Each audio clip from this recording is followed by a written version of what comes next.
His contention that refusing to condemn those booing the taking of the knee is the same thing as encouraging racism is simply nuts.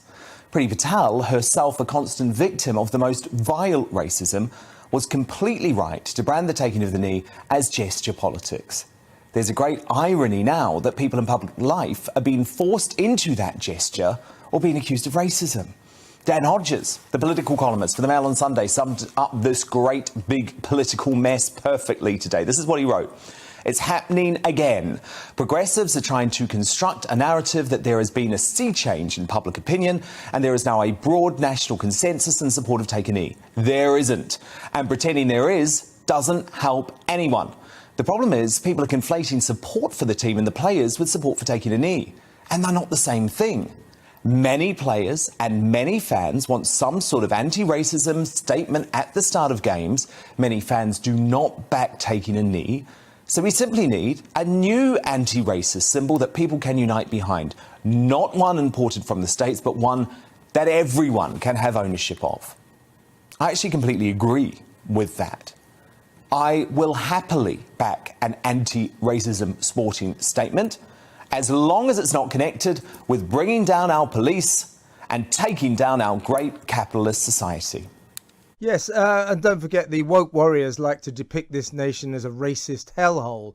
What the scenes we saw on Wednesday completely belie that. This is not a racist country. Their depiction of this nation as a vile place divided by race, by class, by culture, it's just not true. And that's the great thing about the football. The football is revealing the truth about this country. And as you say, it is dispatching the woke warriors to where they belong, which is crawling under some stone, and they can take their messages of hate and they can stick them where the sun doesn't shine. Absolutely. And as far as racism in this country, of course there's racism in this country. There's racism in every country. But it seems to me that the litmus test is this. When we have a clear-cut case of racism that it comes to the courts, that's exposed in the British media, all of us feel our gorge rising. We hate it. We loathe it. We feel ashamed of it. And that is the litmus test, because where racism is identified, where racism is proven, we loathe it, detest it, and kick it into touch. That is not the mark of a racist society. I took a decision, not just football. I said, any sporting event where the competitors or players before the event take the knee, I couldn't support it because I see it as a divisive symbol. I see it associated with Black Lives Matter. Whether the players think that or not, that's up to them. I've got no beef with the players really at all. I think they're being, probably poorly advised. But, I would say to people that, if taking the knee is such a symbol of fighting racism in sport or in society, then why weren't the England team doing this 2 years ago? Now, if they would have been doing this 2 years ago before Black Lives Matter come to the fore, then I would be the first person to be taking the knee with them. But like I say, it grates a little bit with me. Because Priti Patel did basically say, if you want to boo taking the knee, that's your choice. Was that a mistake? No, well, I think you have an issue of where do we draw the line with freedom of expression? Because, first of all, taking the knee, although lots of people do it for the noblest of intentions, is associated with the Black Lives Matter movement. Marxist front movement who want to defund the police, who have shown lots of anti-Semitic tropes in the things that they've said. If you look at the Black Lives Matter rally in France... I'm shaking my head because you know what? The exact same things were said of Martin Luther King at the time, right? They called him a communist. They said he was anti-white. What about Malcolm X?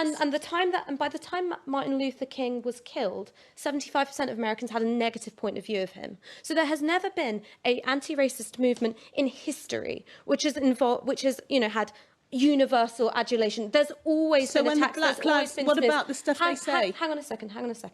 When it comes to taking the knee, 54% of Brits support it, and that goes up to 78% of ethnic minority Brits. So Boris Johnson and Priti Patel were out of step with the rest of the country. I'm not saying this country is full of racists. I'm not saying all white people are racist. But you are. When? You are because what you're doing is you're marshalling all these statistics to make a kind of grandiose point. Some people don't, because the point is that some people regard taking the knee at a football match. They may say, yes, it's a wonderful thing. Yes, it's my right to cheer or boo.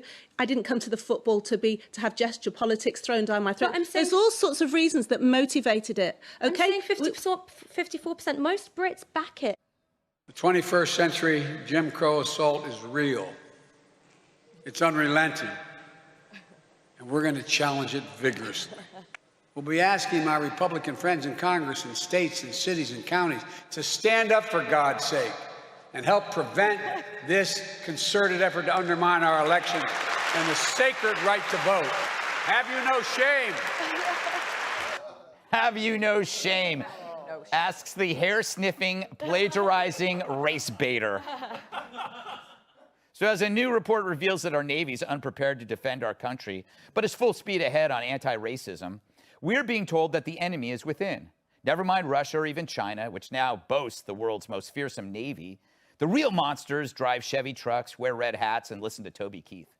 And we must all go woke, or we'll never shed our evil past. So rather than look forward, we focus on exorcising demons from centuries past, all of which were created by Democrats.